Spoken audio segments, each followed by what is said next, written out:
بسم اللہ الرحمن الرحیم۔ السلام علیکم۔ حضرت عمر رضی اللہ تعالیٰ عنہ نے کبھی کوئی خواہش نہیں کی۔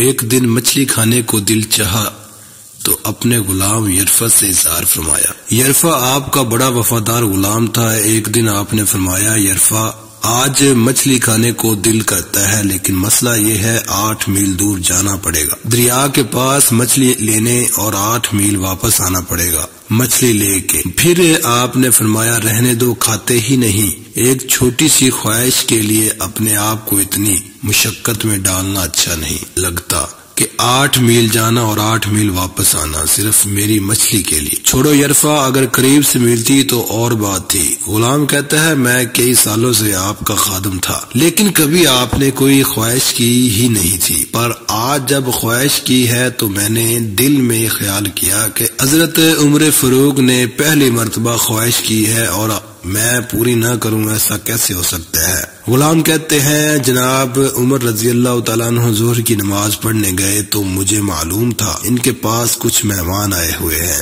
اثر ان کی وہیں ہو جائے گی۔ غلام کہتا ہے کہ میں نے حضرت عمر رضی اللہ تعالیٰ عنہ کے پیچھے نماز پڑھی اور 2 رکعت سنت نماز پڑھ کر میں گھوڑے پر بیٹھا۔ عربی نسل کا گھوڑا تھا، دوڑا کر میں دریا پر پہنچ گیا۔ عربی نسل کے گھوڑے کو 8 میل کیا کہتے؟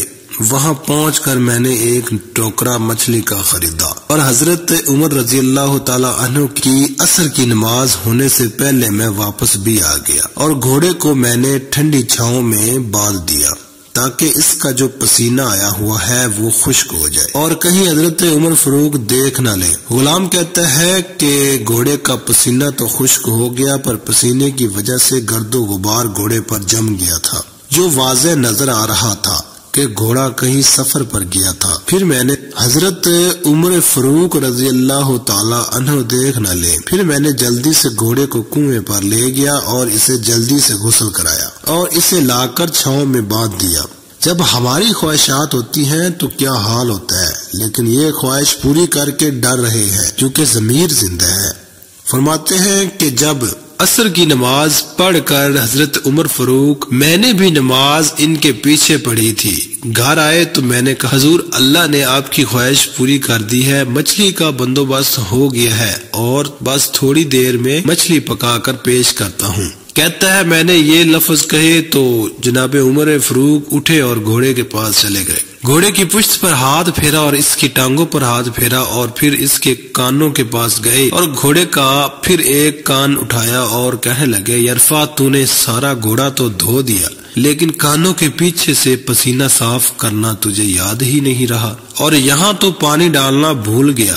حضرت عمر رضی اللہ تعالیٰ عنہ گھٹنوں کے بل زمین پر بیٹھ گئے اور کہنے لگے، یرفع ادھر آ، تیری وفا میں مجھے کوئی شک نہیں ہے اور میں کوئی زیادہ نیک آدمی بھی نہیں ہوں، کوئی پرہیزگار بھی نہیں ہوں، میں تو دعائیں مانگتا ہوں، اے اللہ میری نیکیاں اور برائیاں برابر کر کے مجھے معاف فرما دے۔ میں نے کوئی زیادہ تقوی اختیار نہیں کیا، اور بات کو جاری رکھتے ہوئے فرمانے لگے، یار ایک بات تو بتا، اگر یہ گھوڑا قیامت کے دن اللہ کی بارگاہ میں فریاد کرے کہ یا اللہ عمر نے مجھے اپنی ایک خواہش پوری کرنے کے لیے 16 میل کے سفر طے کرایا، اے اللہ میں جانور تھا، بے زبان تھا، 16 میل کا سفر ایک خواہش پوری کرنے کے لیے، تو پھر یرفع تو بتا، میرے جیسا وجود کا کمزور آدمی اپنے مالک کے حضور گھوڑے کے سوال کا جواب کیسے دے گا؟ یرفع کہتا ہے، میں اپنے باپ کی فوت ہونے پر اتنا نہیں رویا تھا جتنا آج رویا ہوں۔ میں تڑپ اٹھا کہ حضور یہ والی سوچ، یہاں تو لوگ اپنے ملازم کو نیچا دکھا کر اپنا افسر ہونا